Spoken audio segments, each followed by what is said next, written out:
Sir ನಮಸ್ತೆ. ನಮಸ್ತೆ. ತಮ್ಮ ಹೆಸರು ಗೊತ್ತಾಗಲಿಲ್ಲ. ಮೋಹನ್ ನೇತ್ರಿಕರ್ ಅಂತೇಳಿ. ತಮ್ಮೂರು ಸಿರಿಸಿ ಸಮೃದ್ಧಿ ನಗರ. ಹೌದು ಸರ್. ತಮ್ಮದು ಏನು ಆರೋಗ್ಯದ ಸಮಸ್ಯೆ? ಆರೋಗ್ಯ ಸಮಸ್ಯೆ ಇತ್ತು. ಹಾಂ, ಶುಗರ್ ಇತ್ತು.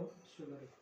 ಮತ್ತು ಮೊಣಕಾಲು ನೋವು, ಸ್ವಲ್ಪ ದಮ್ ಇತ್ತು, ಅಸ್ತಮಾಟ ಇತ್ತು. ಹಾಂ, ಹಾಂ. ಆಮೇಲೆ ಅದಕ್ಕೆ ಅಸ್ತಮಗೆ ದಮ್ಮಿಗೆಲ್ಲ ಹೇಳಿದ್ರಲ್ಲ ಸರ್, ಅದಕ್ಕೆ ಏನೋ ಟ್ಯಾಬ್ಲೆಟ್ ತಗೊಂಡಿದ್ರಾ? ಟ್ಯಾಬ್ಲೆಟ್ ತೊಗೊಳ್ತಾ ಇದ್ದೆ ನಾನು. ಎಷ್ಟು ವರ್ಷದಿಂದ ಟ್ಯಾಬ್ಲೆಟ್ ತಗೊಳ್ತಿದ್ರಿ? 2 ವರ್ಷ ಆಗಿತ್ತು ಅಷ್ಟೇ. ಹಾಂ, 2 ವರ್ಷ ಟ್ಯಾಬ್ಲೆಟ್ಸ್ ತೊಗೊಳ್ತಾ ಇದ್ರು. ಹ್ಞೂ. ಆ ನಂತರದಲ್ಲಿ ಅಂದರೆ ಟ್ಯಾಬ್ಲೆಟ್ ತಗೊಳ್ತಿದ್ರಿ, ಅದರಲ್ಲಿ ನಿಮ್ಗೇನು ರಿಲೀಫ್ ಸಿಗಲಿಲ್ಲ.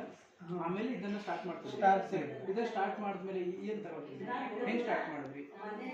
ಇದನ್ನು ನಮಗೆ ಇವರು ಸಜೆಷನ್ ಕೊಟ್ಟಿದ್ರು, ಆ ಪ್ರಕಾರವಾಗಿ ನಾನು ತೊಗೊಳ್ತಾ ಇದ್ದೆ. ಅದು ಯಾವಾಗಿಂದ ಸ್ಟಾರ್ಟ್ ಮಾಡಿದ್ರಿ? ಈಗ ಇದನ್ನು ಸ್ಟಾರ್ಟ್ ಮಾಡಿ 2 ತಿಂಗಳಾಯಿತು. ಏನದು? 2 ವರ್ಷ.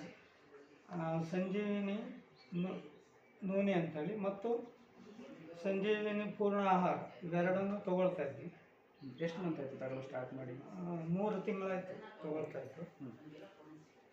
ಅದರಲ್ಲಿ ನನಗೆ ಸ್ವಲ್ಪ ಅಸ್ತಮಾನು ಕಡಿಮೆ ಆಯಿತು ಮತ್ತು ಶುಗರ್ ಕಡಿಮೆ ಆಯಿತು, ಮೊಣಕಾಲು ನೋವು ಇತ್ತು, ಅದು ಕಡಿಮೆ ಆಯಿತು.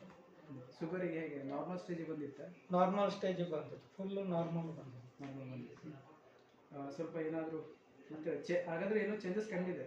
ಚೇಂಜಸ್ ತುಂಬ ಕಂಡಿದೆ. ಸರ್, ಏನು ಅನಿಸ್ತದೆ ಪ್ರಾಡಕ್ಟ್ ಬಗ್ಗೆ? ಪ್ರಾಡಕ್ಟ್ ಬಗ್ಗೆ ಇದು ಒಳ್ಳೆಯ ಒಂದು ಆಹಾರ ಅನಿಸ್ತದೆ, ತಗೊಂಡೆ. ಓಕೆ, ಈಗ ಜನಗಳಿಗೆ ಹೇಳೋದಾದರೆ ಏನು ಹೇಳ್ತೀರಾ ಸರ್ ನೀವು? ಜನರಿಗೆ ಹೇಳೋದಾದರೆ ಈ ಸಂಜೀವಿನಿ ಮತ್ತು ಸಂಜೀವಿನಿ ಪೂರ್ಣ ಆಹಾರ ಇದು ಒಳ್ಳೆಯ ಒಂದು ಆರೋಗ್ಯ ಕಾಪಾಡಲಿಕ್ಕೆ ಅನುಕೂಲ ಆಗ್ತದೆ ಮತ್ತು ಹಲವಾರು ರೋಗಗಳು ನಿವಾರಣೆ ಆಗ್ತವೆ ಅಂತೇಳಿ ನನಗೆ ಭರವಸೆ. Okay sir, thank you so much. Use ಮಾಡಿ, ನಿಮ್ಮ ಸಹಕಾರ ನಮ್ಗೆ ಹೀಗೆ ಇರಲಿ ಸರ್.